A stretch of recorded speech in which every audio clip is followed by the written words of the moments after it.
Welcome to Bonded Voices. Tonight we're going to be talking about the power of disconnecting from your phone. This is Lauren. This is Greg. And this is Ian. So what's ironic about this topic tonight is that you're probably listening to us on your mobile device. Right. So the irony is not lost. And don't disconnect too soon. Right. Yeah. Wait a little bit. So why do you think this is an important topic? We've got three grown men sitting around the coffee table talking about it. Well, I can go off my own experiences. I may go to an event and be there present at the event, but I'm not present in the event because I may grab my phone, look at it, and how many baseball games have I been at? And okay, I know where this is going. Grab my phone, read email, do something else. I'm not in the moment anymore, and it really shortchanges the experience, I think. So, do you think that goal of, or boredom or whatever forces you to pick up the phone, is that the thought of, I need to play catch up on something, I need to take care of something before the weekend's over, or are we getting to the point of where we just can't sit still without the phone?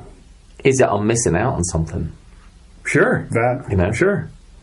Absolutely. See, I thought when we raised this topic about giving everyone a challenge and saying, put your phone down for 3 hours. Random times. Don't do it just once, but do it 3 times, maybe 5 times over a 2-week period for 3 hours. Was there anything that happened in that 3 hours that you desperately needed that phone for? So the challenge, of course, is what if something goes wrong? Yeah, if there's an emergency situation. But we grew up in an era where there was probably not even a landline at your house. True. Right? We went places. Or with a 90-foot cord connected to that landline. No, but even I was even thinking that back in England when I used to go play cricket, I remember getting there and I'm like, oh no, my mother didn't give me the bus fare to get home. And I thought, how can I get home? It's like 5 miles. And there's no one to call. Sure. Yeah. Sure. I didn't panic. It's like, start walking. Mm-hmm. Well, where I grew up in the Midwest, we would stay out until it got dark. There was one family that had a bell. They'd ring a bell, dinner bell, and we all knew, okay, it's time to go home at that point. But we'd stay out from the morning, maybe eat at someone else's house. Sure. Wherever we were at the time, but we were gone the whole time. So all Greg, without anything. So, Greg, to your initial question, though, and thinking about it like this is the problem, and the reason this subject's important, is because people look at their screen time and go, 5 hours and 55 minutes a day. Mm-hmm. What? Right. My kids is probably even longer than that. And I've purposely made them cut back on it, but I think there's people where it's probably way in excess of that. Well, when the schools have to redo their different policies to get the kids off their phones, that shows it's a major problem. Yeah. Like this year at where the kids go to school, where all of our kids go to school, they had to put in a new policy. They were trying to make it so kids couldn't get on their phone for the first half hour of a class or something like that. It was crazy because they're immediately start as soon as you get in the classroom, they're on their phone. Yeah, so. I think we're at a point, especially with the schools, where they've caved. Instead of it both my kids have been in trouble for their phones at school, and I've taken the side of the school. Yeah. If the rule is they don't have the phone out, you don't have your phone out. Mm-hmm. Well, I've caught teachers where I'm friends with a couple teachers at different schools, and I'll have a question, I'll text them, and they'll answer my text. In the middle of class. In the middle of the class, they'll answer my text. Yeah. And I've had them walk out of the classroom. Must be a movie day in class. Exactly. I've called one teacher, and hold on, let me step out of the classroom. So, that's an interesting So approach. That doesn't help. No. But it doesn't help. You're absolutely right. Let's frame it. Is it a problem, the amount of time. Yeah, I agree. Yeah, I don't think anyone. So, Do you know anyone who thinks the phones are not a problem? no, I don't. No, I think we're everyone get unanimous same vote thing. on that. Right. But if we look back, why this group was put together and formally let's meet once a week is to reconnect. Yeah. And so if we said, hey, let's base our relationship on funny memes that we send to each other through a text chain, I know I wouldn't be as close to you guys as I am right now. And that then becomes important on your phone, right? Which it's sort of not. Mm-hmm. Not in the way like a deeper conversation is. What we do with bonded voices, it's go into a level that you don't go to on your phone because everything's either humor, sarcasm, politics, whatever it ends up being. But again, mom, honey, hang on a sec, I'm just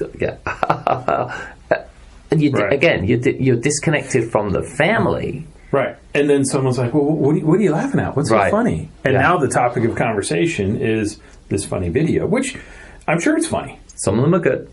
Yeah. So some friends that I grew up with, family has a cabin up north, and we always looked forward to going up there because there was no cell phone connection. It was on an island that didn't have a connection. And it was wonderful. You got to a certain point on the road, power down the phone. There was a landline to the cabin, so if there's an emergency, calls in, calls out, taken care of. But earlier this year when they talked about nationwide providing satellite coverage and cell phone coverage for everywhere, and I think there's a beauty to, I'm going camping, I'm disconnecting. You like to go off-roading. Yep. Get to a certain point, just turn the phone off. Yeah, once you get out there, no one has connections at some point, so sure, we essentially are off the grid. And that's great. That, absence makes the heart grow fonder. So, you don't know what happened. You check in with people. Hey, what happened while I was gone? I went camping for 2 days. What's new? What's going on? But I'm not sure that anybody would ever say, I'm really glad I was on my phone for 7.5 hours those 3 days or those 2 days. Makes me wonder how many people have or will be buried with their cell phone. Throw it in with me just in case. That is a sad commentary on humankind. Well, you can't even go to a movie now without someone pulling their phone out. It's got to. Yeah, there's been violence over that sort of stuff. Yeah. So there was an article I read today that there's a city that's putting an age limit, youngest that they will allow people to have cell phones, children to have cell phones. And I'm not sure the goal is to legislate. I'm not a fan of legislating rules. But I do think that highlights, as a society, some things that we could work on. So we've put down the phones. We've always enforced family dinners, no phones. Yeah. And it doesn't matter if it's just me and one of my children or me and my wife, or it doesn't have to be the whole family. But the phones are down while we're eating. Because historically that was, the term of, well, let's break bread together. That has, through the generations, been a unifying experience of having a meal together. And what's the saying? A family who eats together stays together, or something along those lines. And that's the power of breaking bread together. So, little sidebar. There was a person that I went to high school with that there was a lot of, I don't know if envy is the right term. Family did very well. And I recall this individual came over for family dinner at my house, hosted by my parents, and it was a typical Sunday night dinner. And after the meal was over, there was a conversation about, does this happen every Sunday? Do you guys have, is this a holiday or is this something special for you guys? And I said, no, this is every Sunday. And the person said, wow, even as a teenager, wow, you are amazingly blessed that your family sits down and you guys really get to know what was your week? How did you do? How was this? How was that? Because it had been if I recall correctly, it had been almost a year since they had a sit-down meal with their family. Yeah. So we call this the power of disconnecting from your phone. And I threw out that challenge, and I guarantee 4 out of 5 times, if not 5 out of 5 times, nothing important you will miss in those 3 hours. Mm-hmm. And it just shows you how hooked we are. But where does the power come from? So, and I'll start with an idea on my side, which is I think you get power from disconnecting from your phone because you go back to doing things in life. Like Lauren, you talk about your love of books. Mm-hmm. Either reading a book, it could be meditation, prayer, exercise, whatever it is. You don't need your phone. Mm-hmm. And I think it's gone even further than that, is because I think we've all, at the same time, we're being duped, because phones are not phones as in the sense of you make calls with them.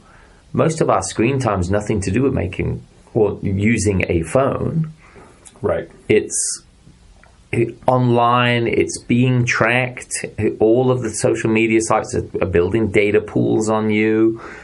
And in a lot of ways, we're suckers for this, because we're providing all this information that's all very much tied to who you are as a person through all that data. And you know that, Lauren, from your totally. tech. Well, and part of it is we can't be bored anymore. Like, so right. The slightest instance where, okay, I'm not fully engaged in whatever I'm doing, I'll just pull my phone out. Right. Then I need something from Amazon. Let me just see what I can order, or I want to see the latest video on whatever it is, right?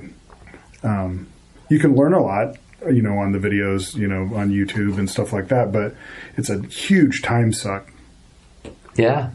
Yeah, it's funny. I played golf with my son the other day, and we were teamed up with a lady and another guy.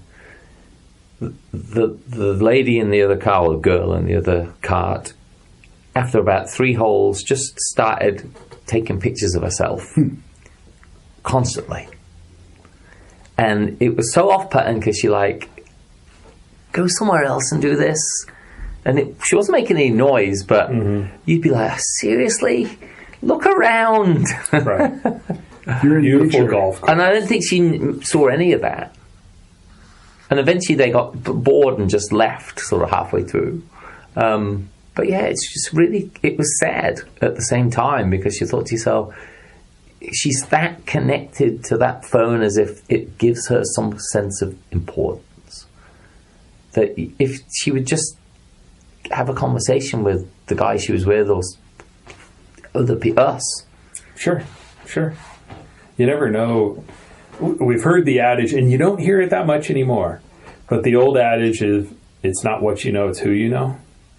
Well, how in the world do you connect with people if you don't talk with them as you're grouped as a foursome for a 3.5 hour round? And you meet some great people while you do that. Sure. And I mean, if that was a guy on his phone, that wouldn't have ended well. Now, that's the way it is, because we go out there to disconnect. People are using these false interactions. You get a follower and you're like, oh, that's a friend. Yeah. It's like a false equivalent. Yep. You think that I've got 100 followers, I got 1,000 followers, or I got 10,000 followers. I'm something now. I'm popular. But and the gateway's the phone. Yeah, sure. And that's what it's become. Well, and now it's everyone's got the phone, the watches that are now connected to the phone, so you don't even have to have your phone out. And so people are silently trying to be stealthy about it and tapping their watch when it's actually their phone. Which I understand. There's certain businesses that require certain lines of work that require being available. If you run crews through, different shifts, whatever it might be, there's always going to be doctors. Sure. I think what we're talking about is the mindless. What I view as mindless. When I look back on where did that 45 minutes go, it was mindless. Where did it go? I don't know. But back to what you had mentioned, Ian, about Lauren likes reading books. And one of the things that is interesting to me is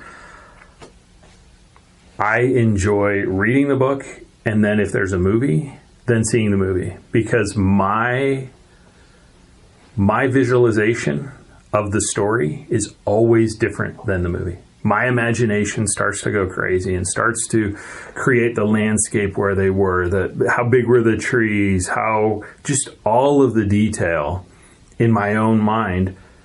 And that's much more exercising for my brain than how many swipes can I make on a social media site? Or because then you're not engaged as well. You're just a passive viewer. right. Your imagination is never used. So they actually say nowadays that since kids are not reading as much and they're watching more, like the short videos and all that, their imagination is gone. They have no downtime.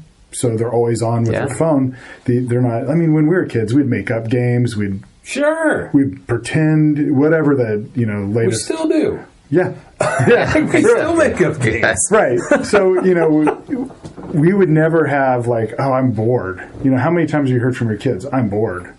Well, in defense of the kids, I can remember summer times growing up in the desert. I'm bored. It's 110 outside. I don't want to go outside. Right. I don't want to go play whatever. And look, I don't think that they're ultimately bad phones by any stretch. They've given I just think that the ability to navigate traffic alone is worth its weight in gold in a smartphone. And I think probably the savings that it's had on gas for everybody's probably been amazing. Well, think about how many things you can look up instantly. Instead of wondering who the actor was in that movie, we're thinking about but that becomes the that becomes the devilish side of it, right? Is because then you go, it becomes the crutch for every one of those little things. But the flip side of that is also becomes a fun challenge. No, don't look at your phone. Got to figure this out. Yeah, exactly. So tips for takeaways for people like. I threw out the challenge. What else could we give people to think about? And I think more than anything is people don't want to admit how addicted they are. So try things to show you're not addicted would be my advice from me. Maybe there's... I would think, I haven't tried doing it, but I think it would be very difficult to browse my cell phone while riding my bike. Or doing things... If you're running on a treadmill, sure, you might be listening... But actually spending FaceTime, screen time... I don't know. I've been to the gym recently. I see it a lot. I was just there before I came here.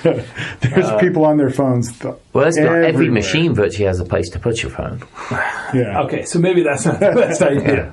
But I think it's challenge yourself. Just give it a whirl, set it down, and see what happens. I don't think that you will come back and say, you know what, I wasted those 2 hours while I was thinking about this. And interestingly to the topic, do you think the phone actually disempowers us?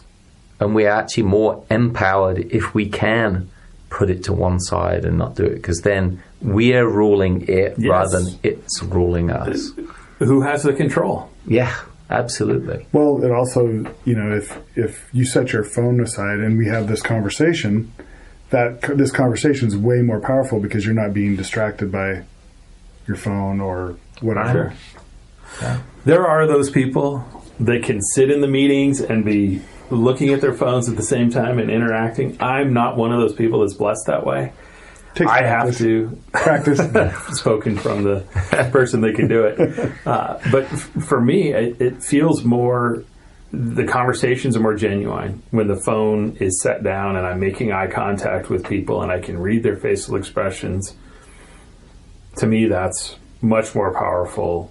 And I think it says you care. If someone's talking to you and you're on your phone, I think you're subconsciously sending a message that you don't really care that much.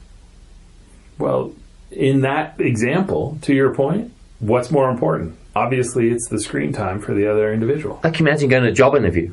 And the person interviewing you is like, I'm on my phone doing this. Yeah. Hold on, I got to send this email real quick. You'd be like, why am I here? Why am I wasting my time? Do I really want to work for this person? I need the job. Why aren't they listening? So it becomes totally rude. So, Yeah, I think there's so many examples, and maybe, as these podcasts are heard by people, throw ideas in the chat as well. And then we have some other ideas to mull on, and maybe this is a topic that probably could take another 25 minutes talking about as well. Absolutely. So what's the takeaway on how to improve on it? Just mine's the challenge. Mine's the 3 hours. 3 hours when it's not going to negatively, and you'll find out business. that you miss nothing. All right, game on. Yep. I'll do the challenge. Yeah, let's try it. So this has been our show on power of disconnecting from your phone, and as I say, we'd love to hear from you guys in the chat and how you've actually gone about it. So until next time, we'll see you again here on Bonded Voices. Thanks for joining us. See you next time.